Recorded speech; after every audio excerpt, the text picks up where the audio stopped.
Hello and welcome to Ready.Set.Midmarket, the podcast for all things mid-market IT. I'm Samara Lynn. I'm the senior editor of MES Computing. My co-host, Adam Dennison, he is the vice president of Midsize Enterprise Services, is away on business, and we look forward to seeing him on the next episode. But we have a great topic for you today. There's been a lot of news about these recent attacks on several U.S.-based water and wastewater facilities. Now, much of that news has focused on who's behind the attacks, but for our purposes in technology, we want to take a look at why these attacks are happening and what IT leaders running mid-sized facilities should be aware of. So that means, of course, looking at the security of operational technology. And we have two wonderful guests today to lend their expertise. I am so pleased to welcome, first off, Joe Weiss. Joseph Weiss is the managing partner and founder of Applied Control Systems. We also have Michael Carr. He is the field CTO at Xona, and his background includes more than 25 years in IT and OT. And I just want to ask both of you a little bit about your backgrounds and just to introduce yourselves. Joe, why don't we kick it off with you? Okay, my background is quite a bit different than I think most others. I'm actually a nuclear engineer, and I started off life dealing with instrumentation, controls, equipment diagnostics, the engineering side of the world.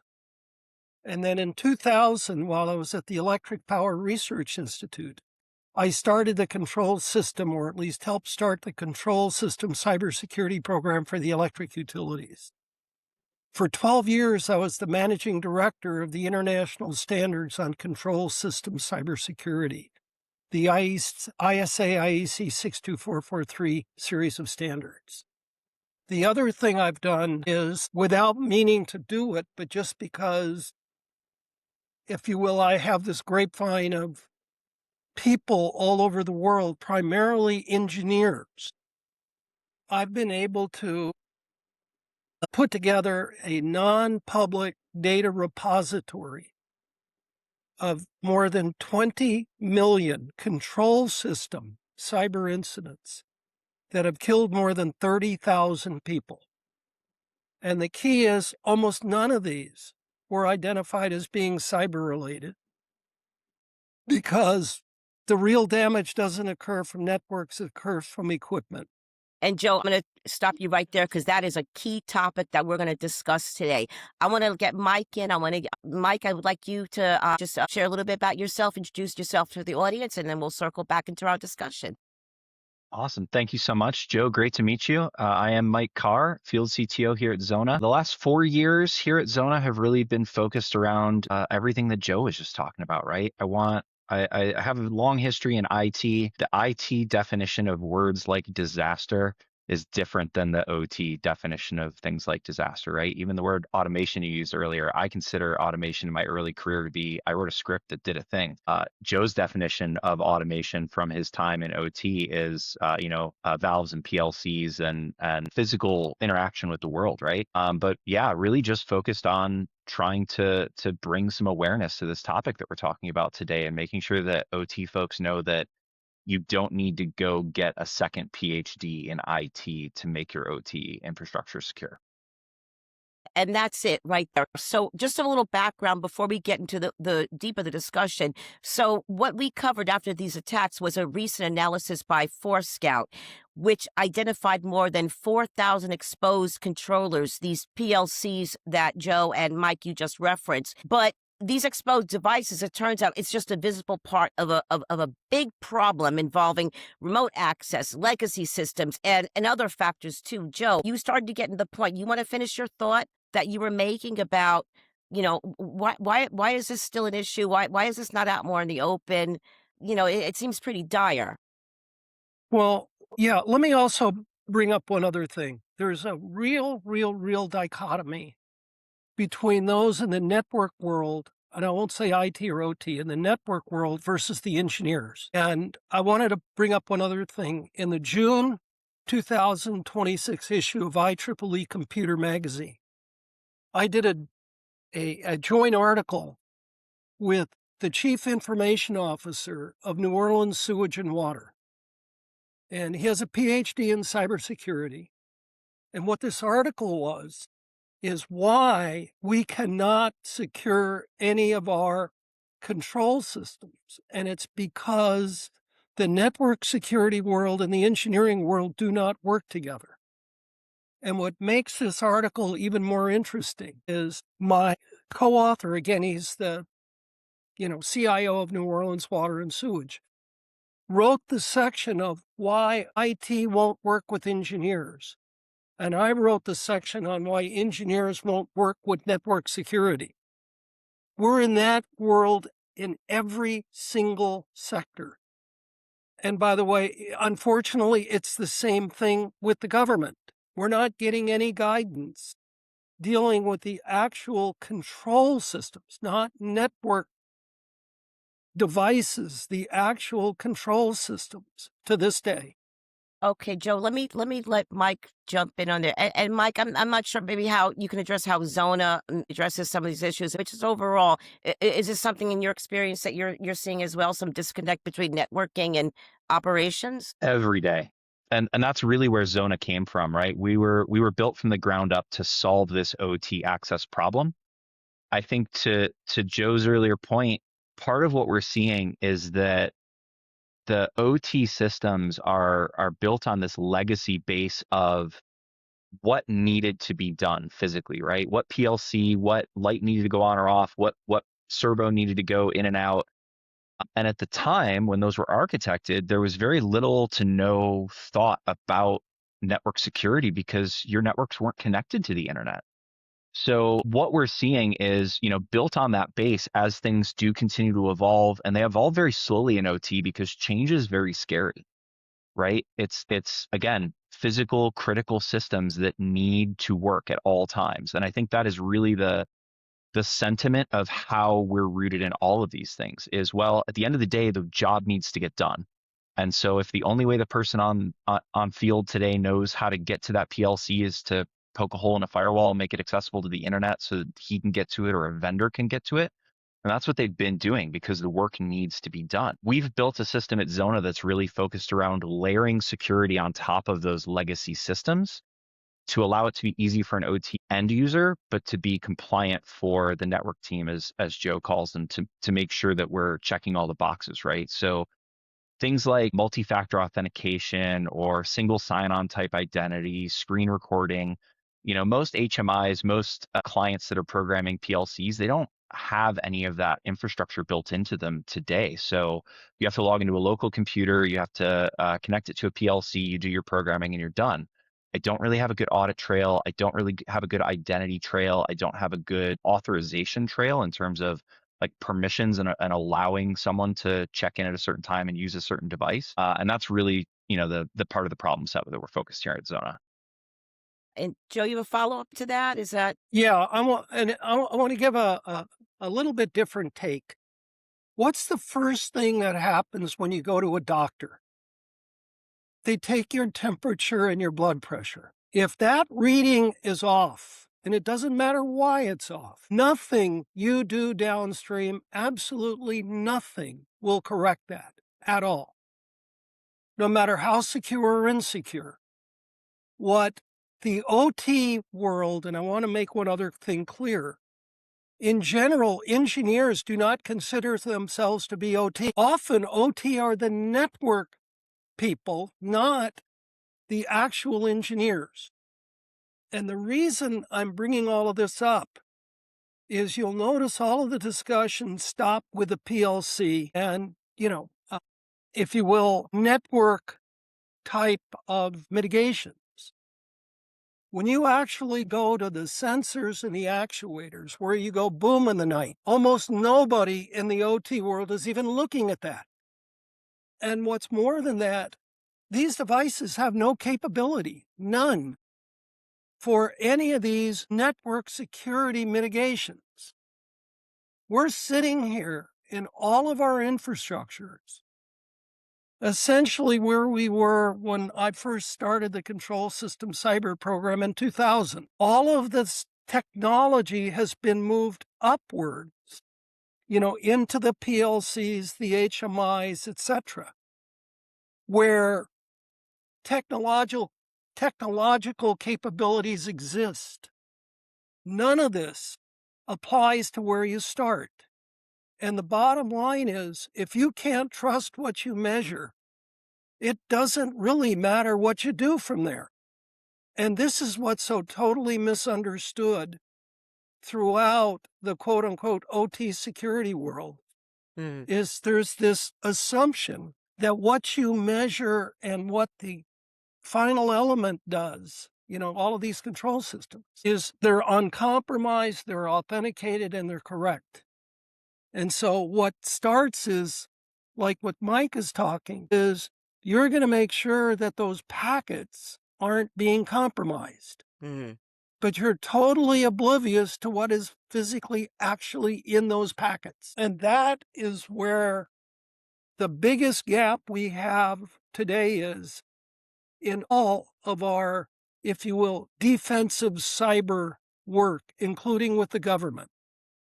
Now, and maybe I'm oversimplifying this, but I have the two perfect people to ask. This wouldn't be an issue if these industrial controllers were not exposed to the internet.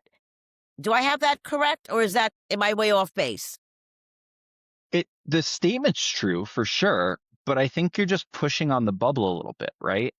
I think even 10 years ago, if a attacker found a PLC on the internet, it was interesting, but it wasn't a primary target. We were targeting banks, we were targeting, cybersecurity institutions, we were targeting places where we could extract money. It's occurred to a lot of attackers that these are in that sweet spot where they're not high security, but they are high criticality. And so absolutely 10 times out of 10, if you can take an industrial control and not make it directly connected to the internet, you are safer than you were when it was connected to the internet.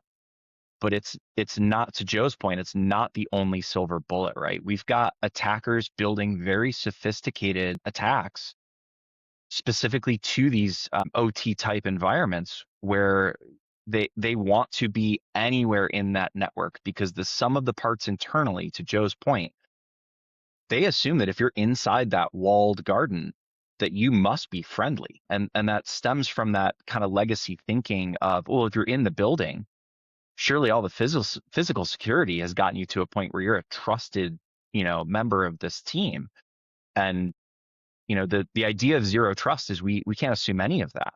We can't assume that because you're physically in the building that you're trusted, or that you're physically on the network that you're trusted, or that you can physically or digitally speak to any of these devices. Like, we need more checks and balances in that zero-sum world, but not being exposed to the internet is absolutely the number one. Yeah, I'd like to make one other point to clear things. On the network side, there's this whole issue of zero trust.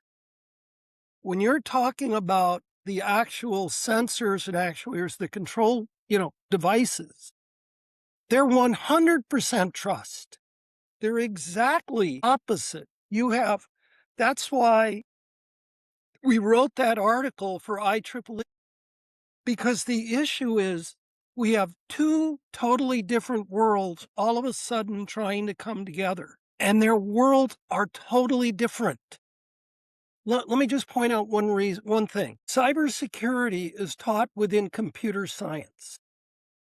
Almost no university requires anybody in computer science to have to take an introductory course in engineering. Not even electrical?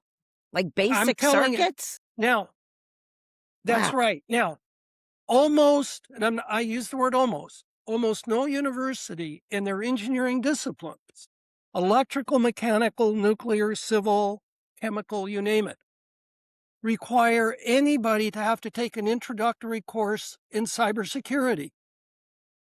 You want to know why we have these two different worlds?